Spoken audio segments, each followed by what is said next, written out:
जटा जूटधारी कोई तपस्वी जैसा कोई सतधारी बाबा बैठा है, ये देख लिया। कलियादाई मन ही मन सोचने लगी कहीं ये तपस्वी बाबा ने तो नहीं देखा है। चलो बोले जाके पूछती हूं। ओ कलियादाई तुरंत वो तपस्वी बाबा के पास पहुंची तो तपस्वी बाबा आंख बंद करके बैठा हुआ था, ध्यान में, ऐसा लग रहा था कि ध्यान में लीन है, मगन है। कलियादाई सामने खड़ी हो गई और कहने लगी, बाबा जब मैं स्नान कर रही थी, जब मैं नहा रही थी, क्या आपने मुझे नहाते समय देखा है? वो तपस्वी आंख बंद करके बैठा था, देखते रहा मेरे भाई, लेकिन वो तपस्वी नहीं बोला नहीं। बार बार कलिया ने बोली लेकिन तपस्वी ने बोला नहीं। कलियादाई ने सोची कि इसने नहीं देखा होगा, ये तो सुन भी नहीं रहा, ये तो ध्यान में लीन है, मगन है, इसने सुना भी नहीं है और देखा भी नहीं है मेरी बात। चलो बोले जाना चाहिए। कलियादाई तुरंत वापिस होने लगी, जबकि वो बाबा ने कलियादाई की पूरी बात सुन लिया था, सुन रहा था। तपस्वी ने सोचा कि ये लड़की मुझे बार बार बोल रही थी और मैंने बोला नहीं, और ये लड़की मुझसे निराश होके जा रही है, मन में दुखी होके जा रही है, इससे बात कर लेना था मुझे। चलो बोले अभी भी समय है, अभी भी बात कर सकता हूं। तपस्वी ने तुरंत वो कन्या की तरफ हाथ बताते हुए चिल्लाते हुए बोला, बोले बेटा इधर आओ। कलियादाई ने लौट के देखी और सोची कि अभी मैं बोल रही थी, तब इस तपस्वी ने बोला नहीं और अब बोल रहा है। चलो बोले अभी भी समय है, कोई बात नहीं, बोले अब मिल के जाना चाहिए, बात करके जाना चाहिए।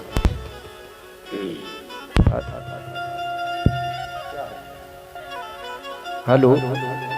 तुरंत कलियादाई लौट के गई, वो तपस्वी से बात करी। बात करने के बाद उस तपस्वी ने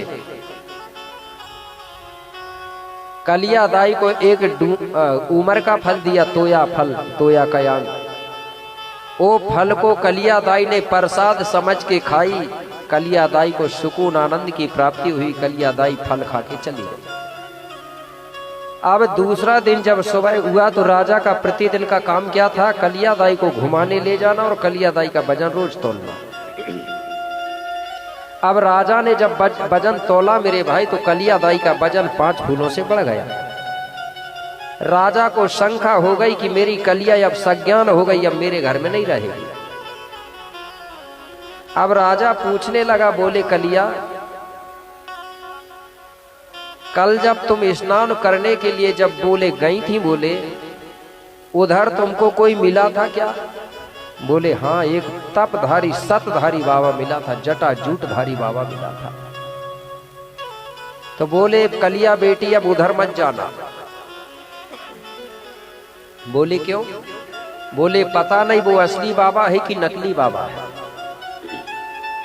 कलिया कहने लगी, पिताजी वो सतधारी असली बाबा है। बोले आज और जाऊंगी मैं। पिताजी ने बार बार मना किया, लेकिन कलिया ने बिल्कुल भी नहीं मानी और जबरदस्ती हट करी और दूसरे दिन फिर चली गई। नदी में सबसे पहले स्नान करी, उसके बाद में बाबा जी के पास पहुंची। तो उस तपस्वी बाबा ने, जटा जूटधारी बाबा ने दूसरे दिन कलियादाई को फिर 2 फल दिया। काहे के? उमर के फल। उमर ही बोलते हैं ना आपके घर में, तोया बोलते गोंडी में, ठीक है, तोया कयान। तो 2 फल दिया। इस प्रकार से कलिया उस बाबा के पास रोज जाती थी। तीसरे दिन गई तो तपस्वी ने 3 फल दिया, चौथे दिन गई तो 4 दिया, 5वें दिन गई तो 5, 6वें दिन गई तो 6 और 7वें दिन गई तो 7। इस प्रकार से कलियादाई उस बाबा के पास 7 दिन तक गई। कितने दिन तक? 7 दिन तक। और कलियादाई ने उस बाबा के पास से कितने फल खा गई पूरे? पहले गई 1 फल खाई, दूसरे दिन गई तो बाबा ने 2 दिया, तो कितने हो गए? 1 पहले खा ली है ना, उसको भी गिनना पड़ेगा। और दूसरे दिन 2 खाई तो हो गए 3। तीसरे दिन गई तो बाबा ने 3 दिया, तो 3 पहले को 3 6। इस प्रकार से हर दिन फल बढ़ते गए। तो कलियादाई ने 7 दिन में 28 फल खा चुकी थी। कितने फल? 28। और कलियादाई का जो वजन है वो पहले कितना था? 5 फूलों के बराबर था ना। अब 28 और 5 कितने हो गए? कितने हो गए? 33। कलिया दाई का वजन बढ़ गया। आप लोग कहेंगे कि कैसे बढ़ा गुरुजी अपने आप फल खाना? कलिया दाई गर्भवती हो चुकी थी, गर्भवती हो गई तो वजन बढ़ गया। अब आप लोग कहेंगे कि कलिया दाई गर्भवती कैसे भाई? वो बाबा के पास जाने से, उमर फल खाने से। तो उमर फल खाने से क्या कोई महिला गर्भवती हो सकती है?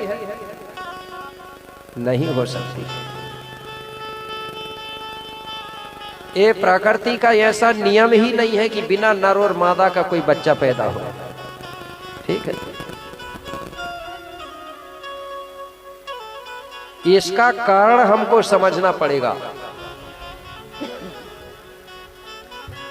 तो मैंने आपको समझाने के लिए 2 लाइन बनाया हूं, क्योंकि हमारे लोग पढ़ तो लेते हैं पुस्तक लेकिन विवेक तर्क नहीं करते। ठीक है ना? तो 2 लाइन बता रहा हूं मैं। गर्भवती कैसे हुई? कि कलिया को कलंक लगा, उमर के फल खाने से, और कलिया से कंकाली हो गई बाबा के पास जाने से। समझ आई हो तो ताली से संकेत कर देंगे। आ गई समझ? वो रोज रोज बाबा के पास जाती थी तो उस कलिया दाई को उस बाबा का ही दोष लग गया।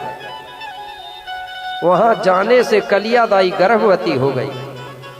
जब गर्भवती हो गई तो गांव के लोग कहने लगे, अरे बोले ये कलिया तो बोले कंकाली बन गई, बोले इसने कालंक लगा दिया बोले अपने यहाँ। आज बोलते हैं नहीं, कोई अगर गलत कर ले तो बोले तो कालंक लगा दिए नहीं। तो उसको बोलने लगे कलिया के जगह में बोले कंकाली। पूरे गांव के लोग नाम रखने लगे। राजा को भी अच्छा नहीं लग रहा था। सब लोग विरोध कर रहे हैं। तो विरोध का मतलब होता है काला झंडा दिखाना। दिखाते कि नहीं आज किसी के विरोध में काला झंडा? कि नहीं दिखाते? और आज कुछ भूमिका बेगा होते हैं, वो भी किसी के घर से कोई अलाय बलाय कोई चीज को निकासी करते हैं तो वहां भी दिखाते हैं काला झंडा। दिखाते कि नहीं? बोले काला झंडा खप्पड़ सजा के तेरी विदाई कर रहा है काला रंग से, 2 बार लौट के मत आना। यही मतलब होगा कि नहीं होगा? और अगर कोई किसी का विरोध करेंगे तो वहां भी झंडा लेके जाएंगे काला। तो जो काला रंग है वो विरोध करने का रंग है, विरोध का प्रतीक है। कलिया दाई को खुद अच्छा नहीं लग रहा था। वो खुद सोच रही थी कि अब क्या करूं, जो होनी थी हो गई।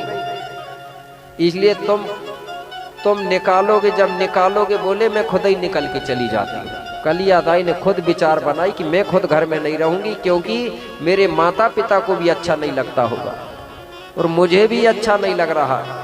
कलिया दाई एक दिन घर से निकल गई अकेली। निकल तो गई बोले, लेकिन अब जाऊंगी कहां? कलिया दाई ने दिमाग लगाई, बोले कहीं नहीं। जिस बाबा से मैं रोज मिलने जाती थी उसी बाबा के पास जाके उसी के साथ रहना चाहिए। बोले ठीक है। अब कलिया दाई चलते चलते जहां बाबा से रोज मिलती थी वहीं पहुंची, लेकिन उस दिन बाबा मिला ही नहीं।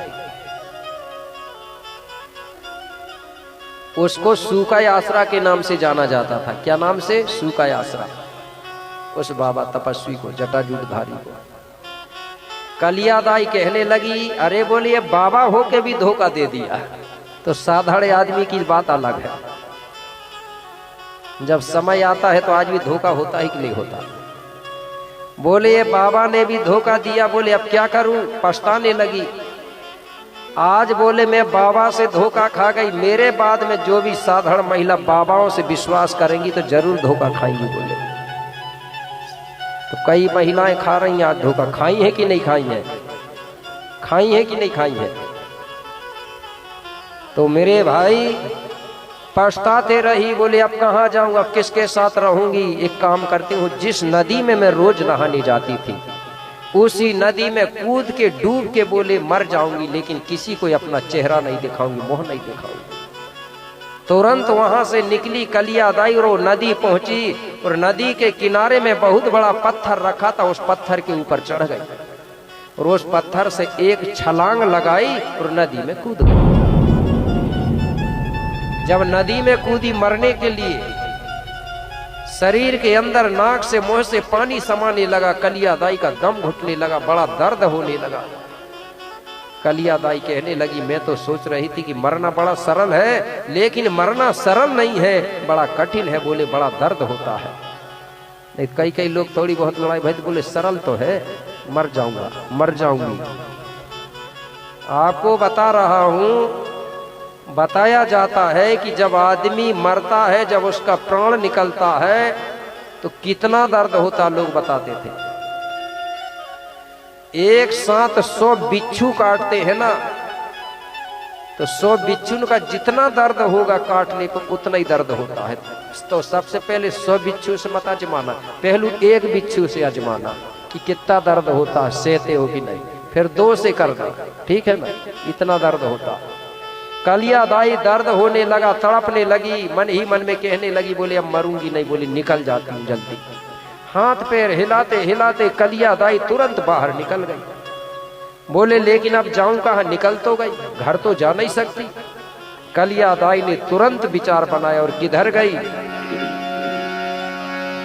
अरे घूमते घूमते कंकाली नीलकोंडा पर्वत आती है। अरे तहाँ से बिका जंगों की उनसे वो मिल जाती है। तहाँ से बिका जंगों की उनसे वो मिल जाती है।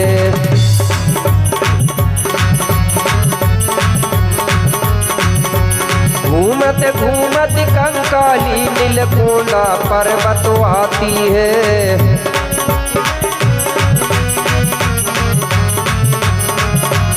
यहाँ से बिका जंगों की उनसे वो मिल जाती है।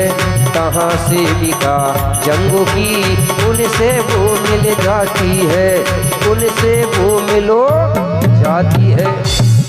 घूमते घूमते कली कंकाली दाई नीलकोंडा पर्वत पहाड़ी पहुंची।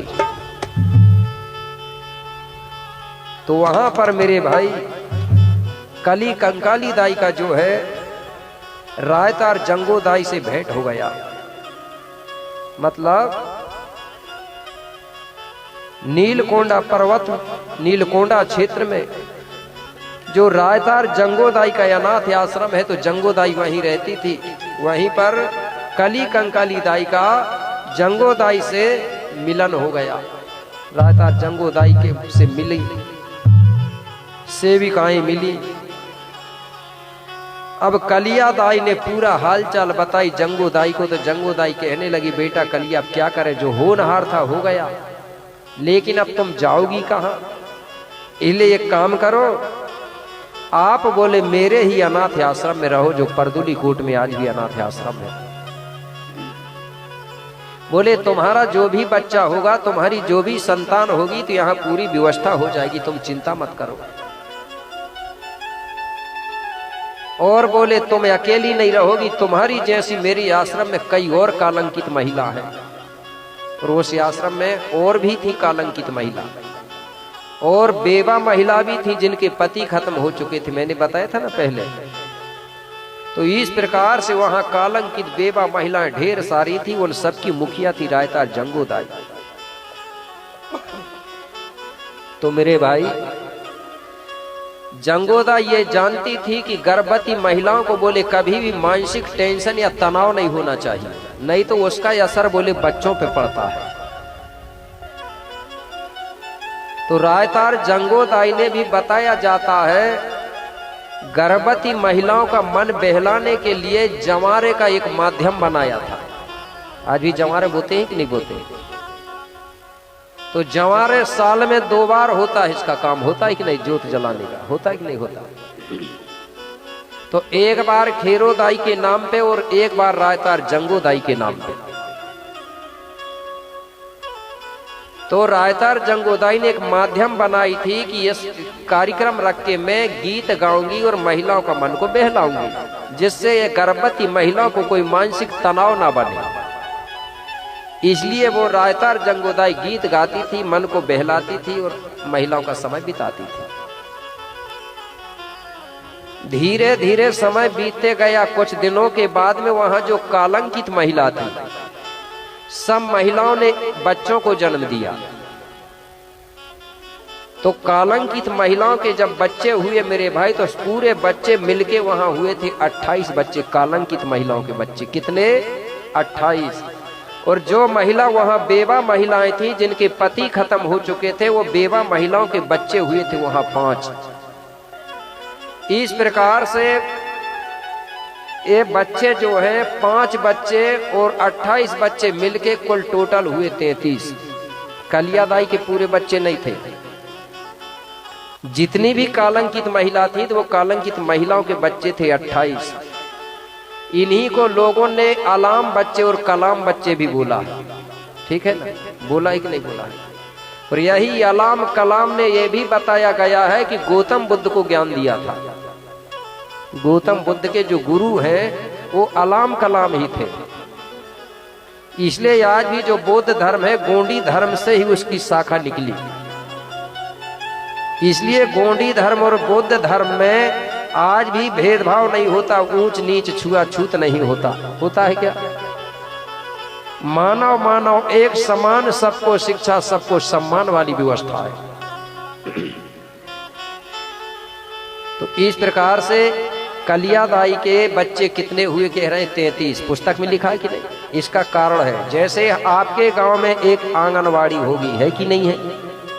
जब ये आंगनवाड़ी चालू होती है दिन में, तो वहां जो बच्चे जाते हैं तो वो एक ही महिला का बच्चा जाता क्या वहां आंगनवाड़ी? गांव में जितनी भी महिलाएं हैं सबके बच्चे वहां जाते हैं कि नहीं? लेकिन जब तक वो बच्चे आंगनवाड़ी में रहेंगे तो वो बच्चे किसके कहलाएंगे? उस समय आंगनवाड़ी के कहलाएंगे कि नहीं कहलाएंगे? अगर कोई अधिकारी, कोई साहब आ जाए तो वो आंगनवाड़ी से जब पूछेगा तो क्या पूछता है? बोले मैडम जी तुम्हारे बच्चे कितने हैं? कि फिर ऐसा पूछता तुम्हारे आंगनवाड़ी में कितने बच्चे हैं करके? कभी कभी ऐसा भी पूछता, लेकिन अधिकतर वो बोलता है तुम्हारे बच्चे कितने हैं, यही बोलता है कि नहीं बोलता? और ये आंगनवाड़ी भी सीधी वो भी जवाब देती है, साहब जी मेरे बच्चे 25 हैं। आप बताइए, उसने बोल दिया कि मेरे बच्चे 25 है, तो क्या आंगनवाड़ी ने जन्म दिया सबको? कार्यकर्ता ने नहीं दिया है ना। लेकिन वो बोलती है कि नहीं बोलती है? इसलिए पुस्तक में लिखा गया है कलियादाई के 33 बच्चे थे। क्यों? कि रायतार जंगोदाई ने कलियादाई को पूरे 33 बच्चों को खाना खिलाना, इनकी देख रेख करना, इनको नहलाना, स्नान कराना, पूरी सेवा का काम सौंप दिया था कलियादाई को, आश्रम का। इसलिए पूरे बच्चा कलियादाई को ही माँ कहते थे। अब बात समझ आ गई? नहीं तो कई लोग कहेंगे कि जब पति खत्म हो गए थे फिर बच्चे पैदा होते कैसे गए बिना पति के? ठीक है, तो कारण ये था। इसी बीच में हमारी सम्मानी कमला कुलस्ते जी है, उनकी ओर से 100 रुपए की राशि सप्रेम भेंट दी गई है। जोरदार ताली से उनका सम्मान कर देंगे, क्योंकि बीच बीच में नाम बोलना भी पड़ेगा। नहीं बोलूंगा तो वो देंगे नहीं, और पैसा किसको बुरा है? और जिसको पैसा नहीं चाहिए तो मुझे दे देना भैया, ठीक है? क्योंकि जब तक धन नहीं होगा तो धर्म नहीं हो सकता। जो आदमी गरीब है, जिसके पास धन नहीं है, तो समझ जाओ वही नरक भोग रहा है, और जिसके पास पैसा है तो समझ जाओ स्वर्ग भोग रहा है। इसलिए अधिकतर दिमाग लगाइए, पैसा कैसे आएगा हमारे घर में, धन कैसे आएगा। नहीं तो लोगों ने ये कह दिए हैं धन दौलत से मतलब मत रखो। मतलब नहीं रखेंगे मेरे भाई तो फिर बेटा बेटियों को पढ़ाओगे कैसे? सबसे पहले धन होगा तभी धर्म होगा। सबसे पहले धन इकट्ठा करेंगे तब तो पंडाल लगाओगे, ठीक है ना? इसलिए बोल रहा था मैं। इसी बीच में हमारे सम्मानी त्रिमाल नरेश भलावी जी हैं अमोदा से, उनकी ओर से 50 रुपया। सम्मानी मोहन लाल मरावी जी हैं घोट खिड़ाना, उनकी ओर से 10 रुपया। सम्मानी सुखचैन मरकाम जी हैं, उनकी ओर से 100 रुपया। और सम्मानी प्रसादी लाल सरवते जी हैं, उनकी ओर से भी 50 रुपया। सम्मानी प्रकाश बरकड़े जी हैं, उनकी ओर से भी 50 रुपया। और सम्मानी कमलेश मराबी जी हैं, उनकी ओर से भी 50 रुपया। ये टिकरा पाड़ीवाड़ा से है। और इसके बाद हमारे सम्मानी टोल टैक्स नाथ बाबा, टोल टैक्स है ना, हाँ ये बैठे भाई टोल टैक्स के बाबा, क्योंकि जब उधर जाना है ऊपर तो टोल यहीं काटा जाएगा पहले, ठीक है ना। जैसे आज रोड में धनो घनसौर जाना भाई पहले टोल मिलेगा, लेकिन उधर जाना है मेरे भाई तो ये टोल काटेंगे, ठीक है ना।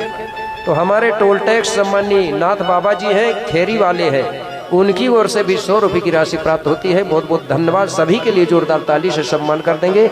माता कली कंकालनी दाई सबकी कामना को पूर्ण करे। इसके बाद हमारे सम्मानी ग्राम घोटिया से है, सभी सदस्यों की ओर से 400 रुपये की राशि दे रहे हैं। वो नाम है सम्मानी भद्देलाल मर्रापा जी, सम्मानी राजूलाल भगदिया जी, और सम्मानी पेशराम सल्लाम जी, और सम्मानी हरिलाल मराबी जी, और सम्मानी भागचंद पंद्रे जी, और नवल सिंह भगदिया जी, और सम्मानी मोतीलाल मराबी जी, और जीवनलाल मर्रापा जी। ये सभी घोटिया निवासी है। उन सभी की ओर से 400 रुपये की राशि भेंट हुई है। बहुत बहुत धन्यवाद, उनके लिए भी तालियों से सम्मान। इसके बाद सम्मानी विमल बरकड़े जी हैं, ग्राम टिकरा पाड़ीवाड़ा से, उनकी ओर से भी 100 रुपये की राशि। सम्मानी मेर सिंह नेताम जी हैं छीतापार से, उनकी ओर से भी 100 रुपये की राशि। और सम्मानी कमला कुलस्ते जी हैं, उनकी ओर से भी 100 रुपये की राशि। और सम्मानी लोटन से कुलेश है क्या, कुलस्ते छे, सम्मानी लेखन से कुलस्ते जी हैं, सचिव हैं, ये ग्राम पंचायत भालीवाड़ा से। और उनके साथ सम्मानी राधे श्याम पूसाम जी हैं, उनकी ओर से 100 रुपये की राशि सप्रेम भेंट दी जाती है। और इसके बाद हमारे सम्मानी भाग से नेताम जी छीतापार से, उनकी ओर से भी 100 रुपया। सम्मानी छोटे लाल मरसकोले जी हैं खेरी टोला से, उनकी ओर से 50 रुपया। और इसके बाद हमारे सम्मानी ग्राम डुंगरिया से है तिरुमाल लक्ष्मण कुर्राम जी सरपंच जी हैं, और तिरुमाल भानु तेकाम जी, और तिरुमाल सुमम लाल मरसकोले जी, उनकी ओर से भी 100 रुपया। और सम्मानी गंभीर से ककोड़िया जी शिक्षक है भालीवाड़ा से, उनकी ओर से भी 100 रुपया। और सम्मानी लखनऊ नेताम जी हैं, ये रिटायरमेंट शिक्षक हैं, टीचर हैं, वो छीतापार से, उनकी ओर से भी 100 रुपया। अतः सभी दानदाताओं की कामना को बूढ़ा देव बूढ़ी दाई मतलब शंभु गौरा पूर्ण करे, माता कली कंकालनी जाए काल कालंक को काटे, ऐसी सभी के लिए कामना करता हूँ। अतः एक बार और सभी दानदाताओं के लिए जोरदार ताली बजा के सबका सम्मान कर देंगे। बहुत बहुत धन्यवाद। जय सेवा, जय जोहार। आगे अब कलिया दाई 33 बच्चों को रोज खाना खिलाती थी, स्नान कराती थी, देख रेख करती थी। धीरे धीरे समय बीतते गया। एक दिन की बात है, बच्चे बड़े परेशान कर रहे थे। कलिया दाई कहने लगी कि बेटा यार तुम्हें खाना खाने को नहीं दूंगी। बोले क्यों? बोले तुम काम नहीं करने दे रहे हो। बोले खाना बनाऊंगी तब तो खाना दूंगी। अगर तुमको खाना है तुम बोले 33 बच्चे जाओ, बोले वो पहाड़ी जंगल के तरफ खेल के घूम के आना थोड़ी देर बाद, जब खाना बन जाएगा तब। 33 बच्चे खेलने लगे। चलो बोले अपन घूम के आते हैं पहले जंगल की तरफ खेल के। 33 बच्चे निकल गए जंगल पहाड़ी की तरफ खेलने के लिए। मेरे भाई वो खेलते खेलते इतने व्यस्त हो गए कि उनको समय का ख्याल ही नहीं रहा, और धीरे धीरे दिन डूब गए। जैसे ही दिन डूबा तो अंधेरी हो गई, बच्चे रास्ता भटक गए। अब आश्रम के तरफ आना तो छोड़ दे और जंगल के तरफ चले गए, भटक गए रास्ता। जब रास्ता भटक गए मेरे भाई तो वो रात को वापिस आश्रम नहीं आए, जंगल भर में घूमते रहे। जब 33 बच्चे नहीं आए तो कलिया दाई घर में उनकी रास्ता देखते देखते आश्रम में परेशान हो गई। रात भर कलिया दाई सोई नहीं अपने बच्चों की याद में, रात भर रास्ता देखती रही। जैसे ही सुबह हुआ तो कलिया दाई जंगो से कहने लगी, बोले जंगो माँ मेरे 33 बच्चों का बोले पता नहीं है। बोले रात भर हो गए, बोले घर नहीं आए। बोले बेटा कहाँ गए हैं?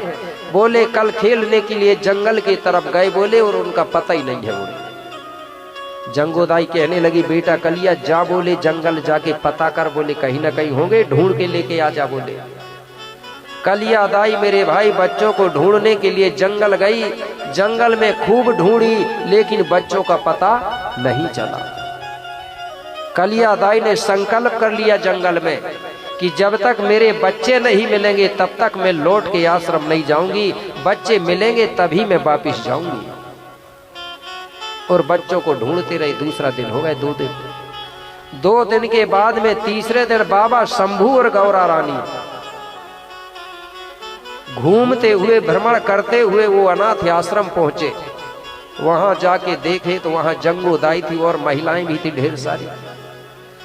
शंभू पूछने लगे, बोले जंगो आज बोले आश्रम में 33 कोट के बच्चे नहीं दिख रहे हैं और बच्चों के बिना पूरा आश्रम आज सूना सा लग रहा। बोले बच्चे कहाँ हैं?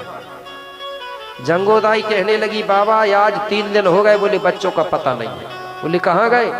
बोले पता नहीं है, जंगल की तरफ घूमने के लिए गए थे बोले, और आज 3 दिन हो गए बोले बच्चों का पता तक नहीं चल रहा है। बहुत परेशान हूं बोले। मेरे भाई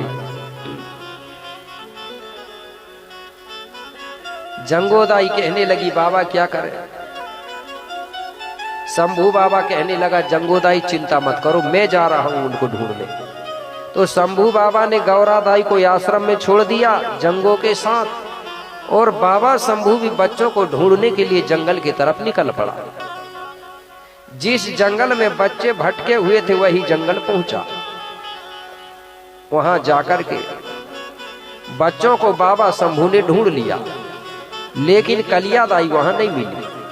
शंभू ने सोचा कि पहले बच्चों को आश्रम पहुंचा दो, फिर कलियादाई को आके फिर ढूंढ के ले जा लेंगे।